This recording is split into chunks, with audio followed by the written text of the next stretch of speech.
శాకంబరి ఉత్సవాలకు ఇంద్రకీలాద్రి ముస్తాబైంది. ఈ ఉత్సవాలు ఇవాళ వైభవంగా ప్రారంభం కానున్నాయి. శాకంబరి ఉత్సవాలు 19వ సంవత్సరంలోకి అడుగుపెట్టాయి. మొదటి విడతగా 32 టన్నుల కూరగాయలు, ఆకుకూరలను సేకరించారు. అలాగే 4 టన్నుల పండ్లు ఇంద్రకీలాద్రికి తీసుకొచ్చారు ఆలయ సిబ్బంది. వీటన్నిటితో అమ్మవారిని, ఆలయాన్ని అలంకరించి శాకంబరి ఉత్సవాలు నిర్వహిస్తారు.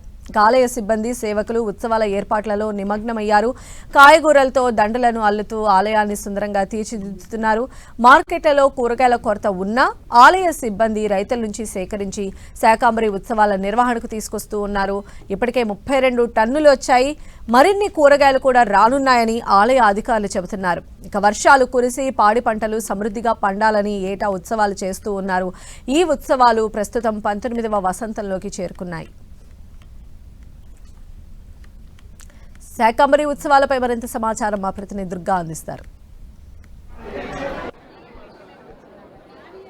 ఇంద్రకీలాద్రిపై శాకంబరి దేవి ఉత్సవాలు ఘనంగా ప్రారంభమయ్యాయి. ఈ రోజు నుంచి 3 రోజుల పాటు అమ్మవారు శాకంబరి దేవిగా భక్తులకు దర్శనమిస్తారు. అయితే శాకంబరి దేవి ఉత్సవాల్లో భాగంగా పెద్ద ఎత్తున అమ్మవారిని, దాంతోపాటు ఆలయ పరిసర ప్రాంతాలన్నీ కూడా పూర్తిగా కూరగాయలతో అలంకరించడం జరిగింది. ప్రతి సంవత్సరం కూడా ఆషాఢ మాసంలో 3 రోజుల పాటు ఈ శాకంబరి దేవి ఉత్సవాలు అనేవి జరుగుతాయి. అంటే ముఖ్యంగా అమ్మవారికి వివిధ రకాల కూరగాయలతో పూర్తిగా అమ్మవారిని అలంకరించడంతో పాటు చుట్టుపక్కల ఆలయ ప్రాంగణం అంతా కూడా అలంకరిస్తారు. ప్రస్తుతం అసలు ఈ శాకంబరి దేవి ఉత్సవాలకు ఉన్నటువంటి ఘనత ఏంటి, విశిష్టత ఏంటి, ప్రస్తుతం మనతో పాటు మాట్లాడేందుకు ఆలయ అర్చకులు ఉన్నారని అడిగి తెలుసుకుందాం. సార్ చెప్పండి, అసలు శాకంబరి దేవి ఉత్సవాల యొక్క విశిష్టత ఏంటి?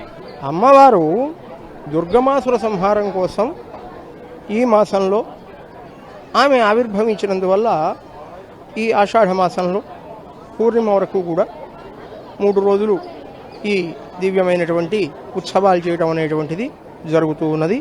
కాబట్టి ఆ అమ్మవారి యొక్క అనుగ్రహం ఎవరి మీదైతే ఉంటుందో ఆ అమ్మవారి యొక్క విశేషమైనటువంటి ఉత్సవాలు చేసినందువల్ల లోకమంతా కూడా మరి ఆహార ధాన్యాలకు, ఫలపుష్పాదులకు, శాకాదులకు ఏ రకమైనటువంటి కొరత లేకుండా చాలా విశేషమైనటువంటి వైభవంతో సకల ఐశ్వర్యంలో కూడా లభిస్తూ ఆహార ధాన్యాదులన్నీ కూడా పాడి పంటల సమృద్ధి కలిగి మరి లోకమంతా కూడా సుభిక్షంగా ఉంటుంది అమ్మవారి యొక్క అనుగ్రహంతో. ఆ అమ్మవారికి శాకంభరి, శతాక్షి, మహాదుర్గ అనేటువంటి ఈ దివ్యమైనటువంటి నామధేయాలున్నాయి. కాబట్టి దుర్గమాసుర సంహారం కోసం వచ్చి తన పేరు దుర్గా అని చెప్పి లోకమంతా కూడా ఆహార ధాన్యాలకు కొరత లేకుండా చేసి అమ్మవారు దేవతలను, మునులను, మనుష్యులను 14 లోకాలను కూడా అనుగ్రహించి వెళ్ళింది. అటువంటి అమ్మవారి కోసం చేసేటువంటి సేవ ఈ శాకంభరి ఉత్సవాలు. ఈ ఉత్సవాల వల్ల లోక కళ్యాణం కలిగి పాడి పంటల సమృద్ధి కలిగి అందరూ వైభవంతో ఉంటారు. శ్రీమాత్రే నమః.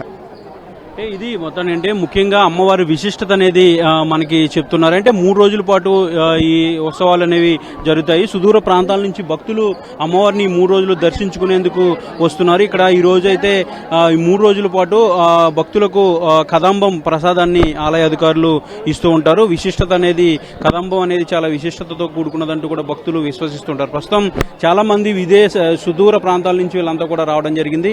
మీరు చెప్పండి అమ్మ, ఎక్కడి నుంచి వచ్చారు, ప్రతిసారి వస్తారా? మేమేమో కృష్ణా జిల్లా గుడివాడ నుంచి వచ్చామండి. మా పాపాళ్ళు అయితే లండన్ నుంచి వచ్చారు. అమ్మవారికి పాలు పొంగిచ్చి చీరా జాయిడ్ పెడుతున్నారు. ఇవాళ శాకంబరి ఉత్సవాలు ఫస్ట్ రోజునంటే మేము వచ్చాము. అమ్మవారి దర్శనం బాగా అయింది. మేము 500 రూపాయల దర్శనానికి వెళ్ళాము. చాలా బాగా అందింది. మాకు చాలా అనుగ్రహం కలిగింది. అమ్మవారి దయ మా మీద చూపించింది అనుకుంటున్నాం. దర్శనమే అవుదని చెప్పారు. చాలా బాగా అయింది మాకు. అంటే చాలా మంది వచ్చారు. అంటే ఎక్కడి నుంచి వచ్చారమ్మా మీరు? ప్రతిసారి వస్తారా శాకంబరి దేవి ఉత్సవాలు? ప్రతిసారి వస్తామండి. ఎక్కడి నుంచి వచ్చారు? విజయవాడ జోజి భవానీపురం నుంచి వచ్చాం. చాలా బాగుంది. ఆలయంలో ఈ కూరగాయల డెకరేషన్ అంతా కూడా ఏ విధంగా చాలా బాగా అనిపించింది. మీరు చెప్పండి అమ్మా, ఎక్కడి నుంచి వచ్చారు? ప్రతిసారి వస్తారా ఈ శాకంబరి ఉత్సవాలు? గన్నవరం అండి. గన్నవరం నుంచి వచ్చాం. ప్రతిసారి వస్తుంటాం. కూరగాయలతో డెకరేషన్ అంతా చేశారు కదా, ఏమనిపిస్తుంది? బాగుందండి, చాలా బాగుంది. అంటే మనం చూడొచ్చు ప్రతి ఒక్కరు కూడా చాలా ప్రాంతాల నుంచి ఇక్కడికి రావడం జరిగింది. ఈ 3 రోజుల పాటు ఈ శాకాంబరి దేవి ఉత్సవాల్లో భాగంగా ఆలయం అంతా కూడా ఒక కూరగాయలతో చేసినటువంటి డెకరేషన్ అనేది మనకి అట్రాక్టివ్ గా కనిపిస్తుంది. దీంతో పాటు అమ్మవారి విశిష్టత కూడా ఈ 3 రోజులు ఎక్కువగా ఉంటుంది అంటూ కూడా భక్తులు విశ్వసిస్తున్నారు. ఇక్కడ ఉన్నటువంటి 3 రోజులు కూడా భక్తులు ఎవరైతే వస్తారో వాళ్ళందరికీ కూడా కదంబం ప్రసాదం అంటే కూరగాయలతో చేసినటువంటి ప్రసాదాన్ని వాళ్ళందరికీ కూడా ఇవ్వడం జరిగింది. ఆలయ అధికారులు కూడా అన్ని ఏర్పాట్లు కూడా చేయడం జరిగింది.